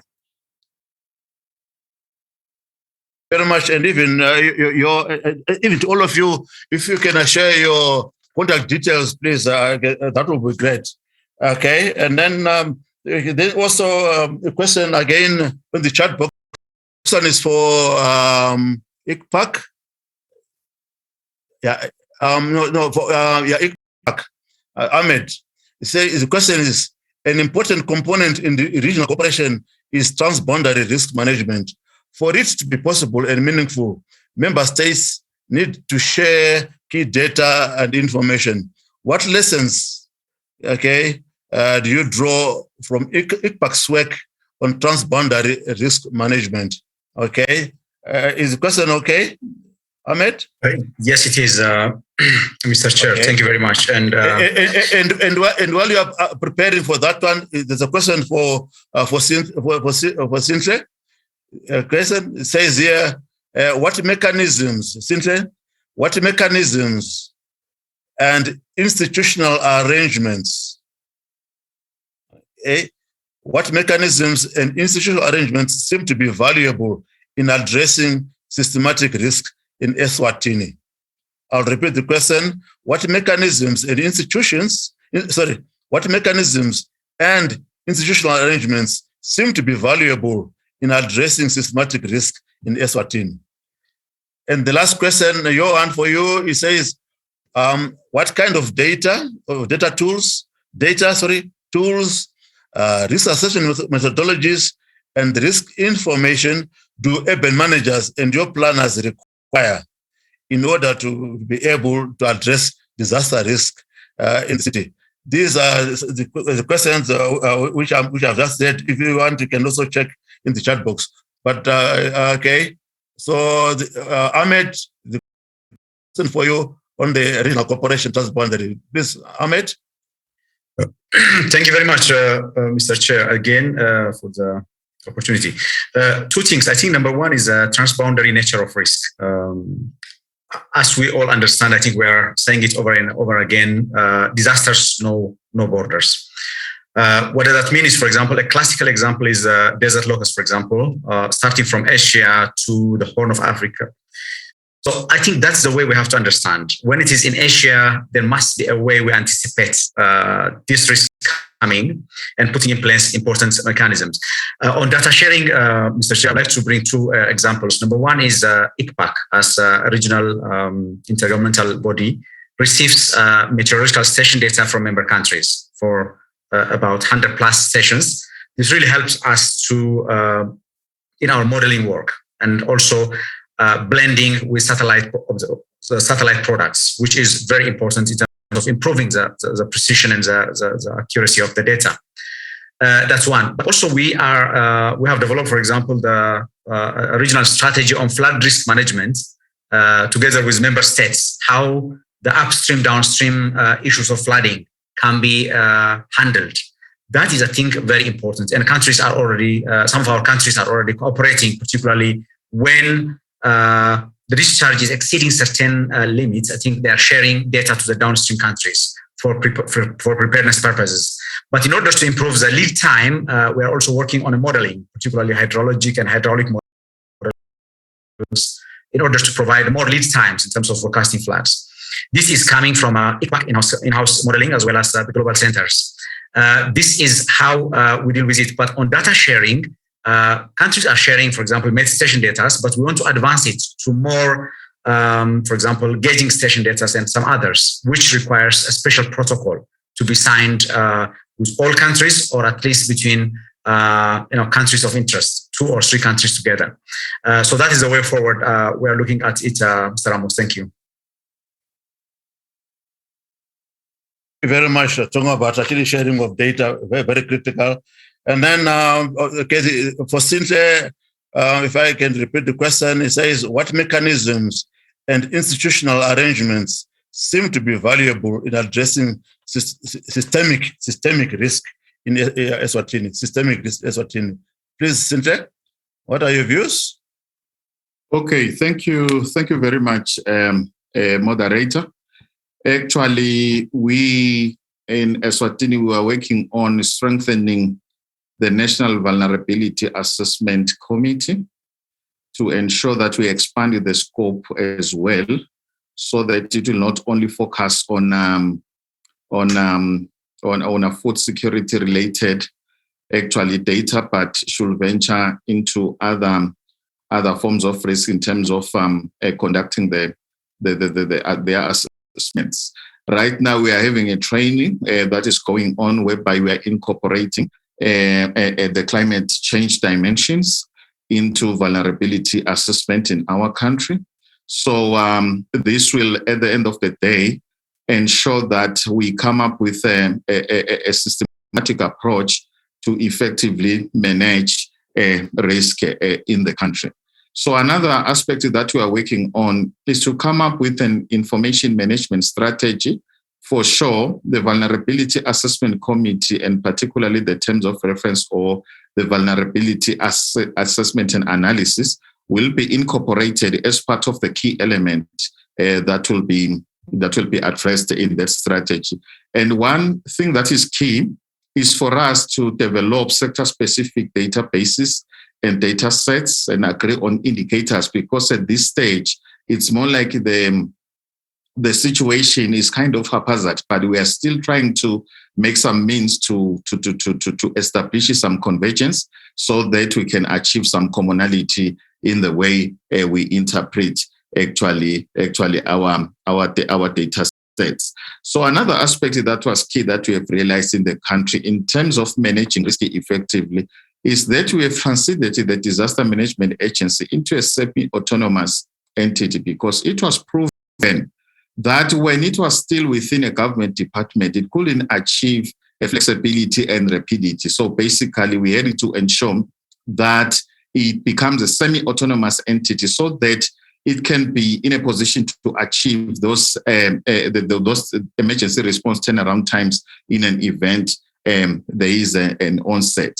I have also explained, I think, in my previous presentation that we are operationalizing as well as deploying the National Emergency Operations Center that will be linked to the SADC Humanitarian Operations Center. So we want to ensure that we build it, we equip actually that center, as well as build the capacity or amass the necessary capacity to ensure that we facilitate hazard monitoring in real good time and facilitate information sharing in good time to all our partners.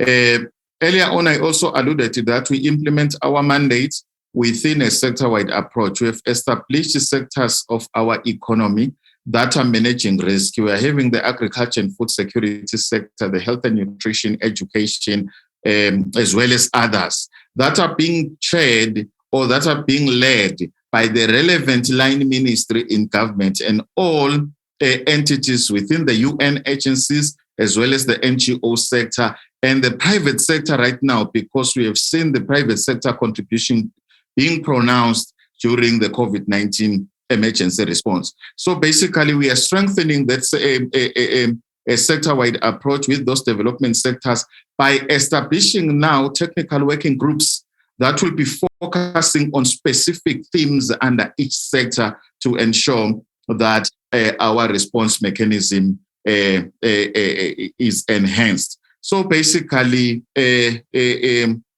without mentioning issues of revising archaic policies as well as establishing Act of Parliament, I can allude to those mechanisms. Thank you very much. Thank you very much. So, ladies and gentlemen, time is not on our side. We only have about 3 minutes to do. So, Johan, please, in 2 minutes, okay, you can just answer, please. You are an expert already. So the question to you, Johan, is what kind of data, tools, risk assessment methodologies, and risk information do urban managers and your partners require in order to be able to address disaster risk in Cape Town? In 2 minutes, please, or less. Thank you very much. Thank you, Chairperson. What those colleagues of us need, the urban planners, is an overlay. They need a spatial overlay indicating risk, indicating what special measures needs to be implemented for those specific areas. So if you can come to that kind of product where you have an overlay on GIS to give your city planners and to give your urban managers, that's where you want to be. And you get there through using multi-hazard risk assessment, by trying to combine community-based interventions and community-based risk assessment outcomes with the science-based outcomes. And looking at the hazard, the vulnerability, the capacity, going into the resilience terminology of shocks and stresses, and trying to get those into a spatial format where you can say, yeah, this is where it's going to happen, and this is what's going to happen. I just want to also mention that we have, linking to our National Disaster Management Center and Provincial Disaster Management Center here in the city, we have our Center also has an operations center that looks at that receives early warning. And one very good product, for example, is the impact-based early warning that we are receiving from our South African Weather Service that indicates not what the weather will be, but where it will do. And once you know what it will do, then you can respond to that. And there is also in South Africa a national guideline on risk assessment that was produced by the National Disaster Management Center. And really it weighs in those different aspects of disaster risk as evident in the definition of disaster risk, which we all share from a UNDRR perspective. Thank you so much, Chair. Okay, thank you very much to you all. I'm afraid time is not on our side. We have to go to allow the next session to take place. But this has been a very interesting discussion from my perspective. Very brilliant responses, and we have resource persons. So definitely, please, like I said, avail your links, okay, or even your contact details so that follow-ups can be made. So definitely, thank you very much for participating in this. And so we are now allowing others to come in. We're talking about data, we're talking about information, we're talking about partnerships, we're talking about institutions, and so we're talking about the total value chain of DRR. So I think with this, I'll hand over back to the organizers. Once again, for me, to all the panelists, including the interpreter, thank you very much. Have a good day.